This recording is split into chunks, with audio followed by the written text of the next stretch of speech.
Happy New Year's, everyone. My name is Miss AJ, and welcome to Espresso.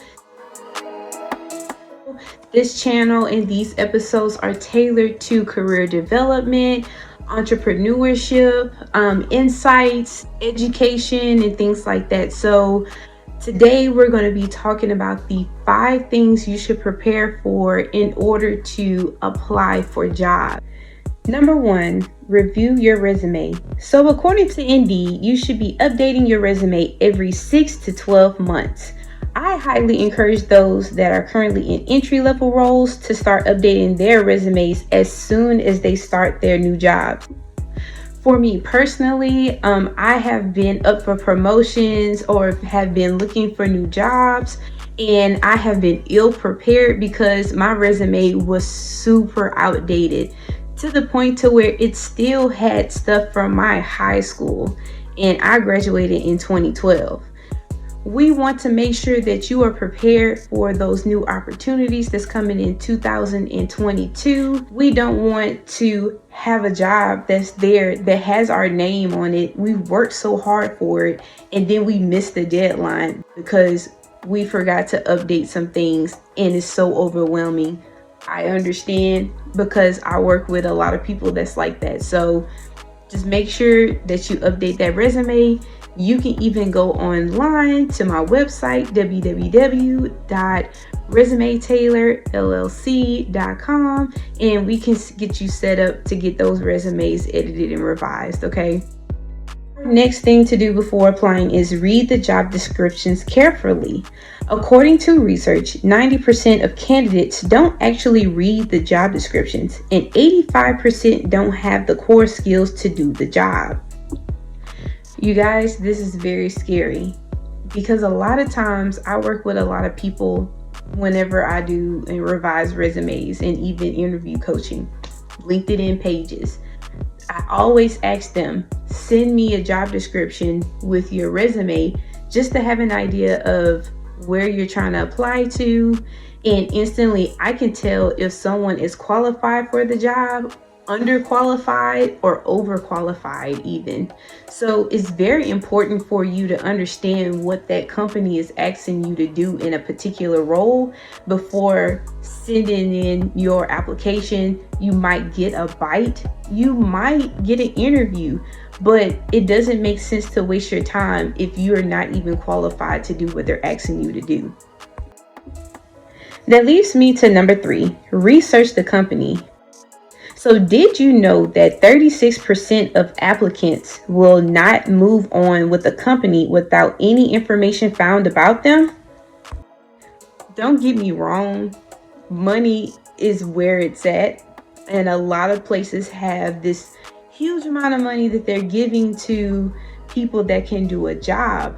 But where's the benefits? Are you going to be walking into a toxic environment?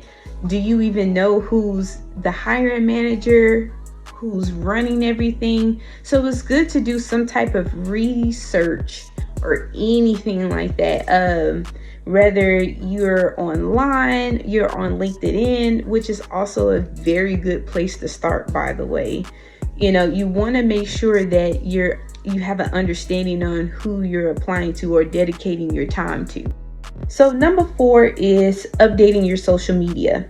So when we talk about social media, the first thing we think of is Instagram, TikTok, Facebook, etc. In Espresso, when I mean social media, we're always talking about career development. I always say if you have a Indeed, if you have a LinkedIn, and even if you have some really vulgar, inappropriate things on your Facebook and Instagram, just be mindful of the field that you're going into. Is that the image that you want people to perceive you in the world? If so, you guys are grown. I have no control over what y'all post on there. I see it.